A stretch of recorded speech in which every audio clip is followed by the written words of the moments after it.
बच्चों? Good morning ma'am. How are you? We are fine, thank you. तो बच्चों चलो आज हम विश्व में भारत के बारे में पढ़ेंगे कि विश्व में हमारे भारत का, हमारे देश भारत का क्या स्थान है। तो सबसे पहले हम क्या करते हैं, हमें ये पता होना चाहिए कि हमारी जो पृथ्वी है वो गोलाकार है। सबको मालूम है गोलाकार है? और कैसा गोलाकार है? संतरे की तरह। हाँ, नारंगी की तरह गोल है। ये अपने ध्रुवों पर चपटी है ना?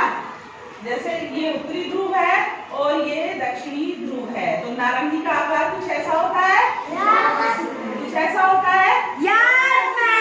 हमारी पृथ्वी का आकार गोल तो है लेकिन अपने ध्रुवों पर चपटा होता है और यह अपनी धुरी पर तिरछी झुकी हुई होती है। इसकी एक धुरी है, इसको ये इधर ना बनाकर हम यहाँ बनाते हैं तो ऐसे करके, है ना? ऐसे थोड़ी झुकी हुई है और इसकी ये धुरी है, ये एक काल्पनिक रेखा होती है जिसको हम धुरी कहते हैं। आपने लट्टू देखा? लट्टू चलाते होंगे सभी बच्चे?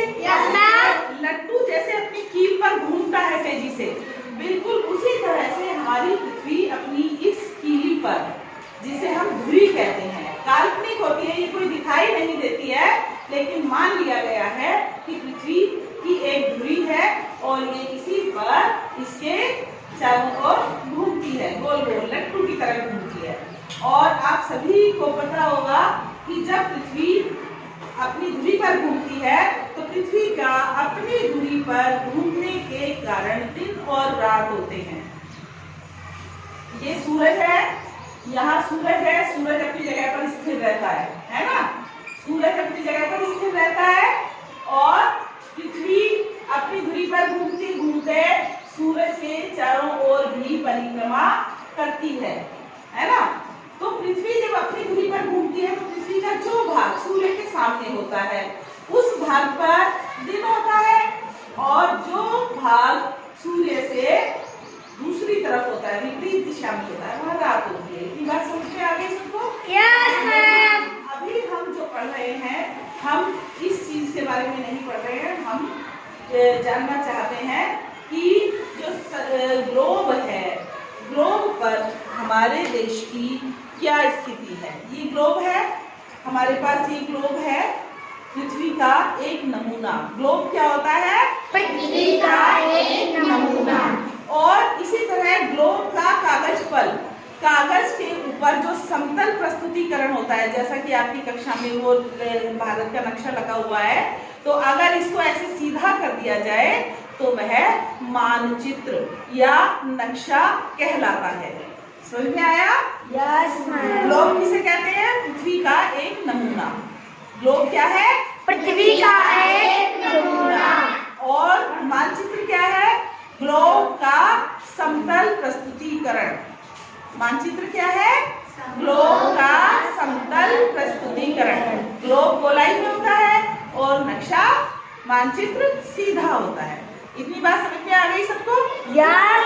अब हम देखते हैं इस ग्लोब पर क्या क्या चीजें हैं और वो किस रंग से दर्शाई गई हैं। सबसे पहले हम पृथ्वी की गति को जान लें कि पृथ्वी जो गति करती है वो पश्चिम से पूरब की ओर करती है, पश्चिम से पूर्व की ओर ऐसे लगातार घूमती रहती है ना? इस तरह से लगातार घूमती रहती है।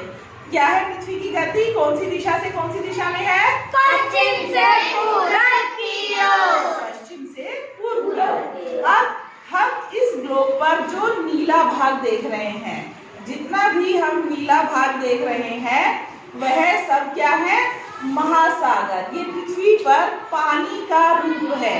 क्या है ये? पानी का रूप। जितना भी ये भाग दिखाई दे रहा है ये पृथ्वी पर पानी का रूप है। और आप जानते हैं हमारी पृथ्वी पर कुल 71% पानी है। 100 में से 71 भाग जो है सिर्फ पानी है और 29 यानी 29% भाग स्थल है। ये जो आपको रंग बिरंगा दिखाई दे रहा है पीला, गुलाबी या हरा दिखाई दे रहा है, वो सब क्या है? स्थलीय भाग हैं। ठीक, स्थल, जमीन जिसे आप कहते हो। ठीक है, तो ये भूमि है और सबको पता लग गया है कि पानी का कितना भाग है? कितना भाग है? 71%। 71%। और थल कितना भाग है? 29%। 29%। अब ये जो 71% भाग है, ये पृथ्वी पर 5 बड़े महासागरों के रूप में स्थित है। किसके रूप में स्थित है? 5 महासागर। 5 महासागरों के रूप में। तो इनके नाम क्या हैं? सबसे पहले प्रशांत महासागर, जो सबसे बड़ा और सबसे गहरा महासागर भी है। ठीक, कौन सा? प्रशांत महासागर। और इसका सबसे गहरा जो भाग है वो उसका नाम है मैरियाना गर्त। क्या कहलाता है वो? मैरियाना गर्त, जो कि लगभग 11 किलोमीटर गहरा है। ठीक, कितना है? 11 किलोमीटर गहरा। इसके बाद दूसरे नंबर पे आता है अटलांटिक महासागर। कौन सा महासागर आता है? अटलांटिक महासागर। तीसरा महासागर है आर्कटिक महासागर। चौथा है हिंद महासागर। हिंद महासागर का नाम ही हमारे देश के नाम पर रखा गया है। हिंद यानी हिंदुस्तान, है ना? हिंदुस्तान के नाम से ही हिंद महासागर का नाम रखा गया है। और आखिरी है आर्कटिक महासागर। सॉरी, चौथा है आर्कटिक महासागर और पांचवा है दक्षिणी महासागर। ठीक, समझ में आ गया? तो ये सारे महासागर, पृथ्वी पर कुल कितने महासागर हैं? 5 महासागर। अब इसके बाद करते हैं हम स्थलीय भाग की। स्थलीय भाग को 7 महाद्वीपों में बांटा गया है। ठीक, 7 महाद्वीप, जिसमें सबसे बड़ा महाद्वीप एशिया महाद्वीप है। ये एशिया महाद्वीप है और इसी में हमारा देश भारत दिखाई दे रहा है सबको। ये आप मानचित्र में भी देखते हो तो इसी तरह का नक्शा यहाँ पे दिखाई दे रहा है। देखिए, ये भारत है। ये ग्लोब पर भारत की स्थिति है, जो कि एशिया महाद्वीप के दक्षिणी भाग में स्थित है। सबको दिखाई दे रहा है? ठीक, तो सबसे बड़ा महाद्वीप एशिया महाद्वीप है और सबसे छोटा महाद्वीप है ऑस्ट्रेलिया महाद्वीप, जो जिसकी ग्लोब पर स्थिति यहाँ है। दिखाई दे रही है आपको? तो ये ग्लोब पर स्थिति सबसे छोटा महाद्वीप ऑस्ट्रेलिया महाद्वीप, सबसे बड़ा महाद्वीप एशिया महाद्वीप, सबसे छोटा महाद्वीप ऑस्ट्रेलिया।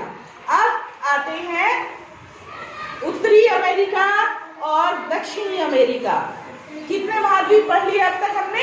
4 महाद्वीप। ठीक, एशिया, ऑस्ट्रेलिया, उत्तरी अमेरिका, दक्षिणी अमेरिका और फिर पांचवा है अफ्रीका। कौन सा है? अफ्रीका। और उसके बाद है यूरोप। कौन सा है? यूरोप। और इसके बाद क्या आता है? अंटार्कटिका, जिसको हम, जो कि ध्रुवों पर स्थित है। अंटार्कटिका, जहाँ की हमेशा बर्फ ही जमी रहती है।